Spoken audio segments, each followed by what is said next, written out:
Utot, pinasok, tumigas. Bakikong, pumili ka. Sino gusto mo kontrolin? Best friend mo or kabit ng nanay mo? Ano? May kabit si nanay? Siyempre, kontrolin ko ang kabit ni nanay. Humanda ka. Good luck, walang sisiyan, Bakikong. Ano na sisiyan, Dr. Daddy? Hay naku anak, pagod ako kayod sa trabaho. Kayod sa trabaho o kayod sa kabit?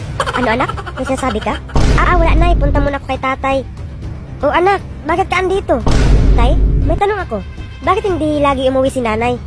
Kasi anak, may trabaho siya. Sige tay, pasok muna ako sa paaralan. Sige anak, ingat ka. Kakain 3 times a day? Or hindi kakain? Siyempre, hindi pa kainin ang kabit ng nanay ko. Magdosa ka. Ano anak? Ano hindi pa kainin?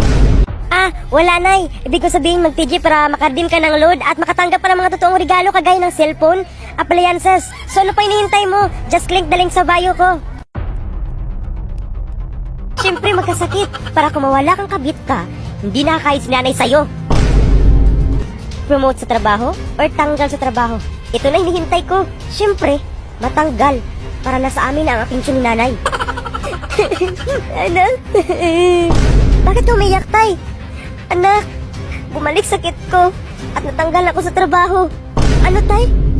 Ibig sabihin nito, si tatay ang kabit?